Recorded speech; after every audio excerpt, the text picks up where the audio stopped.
Camac street থেকে কালীঘাট আজ একযোগে সিআইডির হানা। প্রাক্তন মুখ্যমন্ত্রী মমতা বন্দ্যোপাধ্যায়ের বাড়ির পাশে তৃণমূল পার্টি অফিসে সিআইডির হানা। সই জালিয়াতি কাণ্ডের তদন্তে এদিন কালীঘাটে প্রাক্তন মুখ্যমন্ত্রী মমতা বন্দ্যোপাধ্যায়ের বাড়ির পাশের তৃণমূল পার্টি অফিসে হানা দেয় সিআইডি। তৃণমূলের ভাঙন ঠেকাতে এই মুহূর্তে দিল্লিতে রয়েছেন তৃণমূল নেত্রী মমতা বন্দ্যোপাধ্যায়। তার মধ্যেই মঙ্গলবার দুপুরে কালীঘাটে হানা দিল সিআইডি, যা আপাতত শোরগোল ফেলেছে রাজ্য রাজনীতিতে। বিধানসভা সই জাল ঘটনার তদন্তে এদিন কালীঘাট যায় সিআইডি। প্রাথমিকভাবে জানা গিয়েছে, মমতা বন্দ্যোপাধ্যায়ের বাড়ির ঢিলছোড়া দূরত্বে থাকা তৃণমূলের পার্টি অফিসে প্রথমে যান রাজ্যের গোয়েন্দা আধিকারিকরা।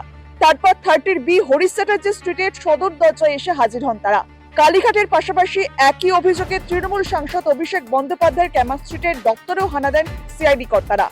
আপনাদের কি মনে হয়, রাজনৈতিক চাপানোতর নাকি প্রশাসনিক প্রক্রিয়া? আপনারাও জানান কমেন্ট বক্সে এবং দেখতে থাকুন রাজস্ট্রিক্স।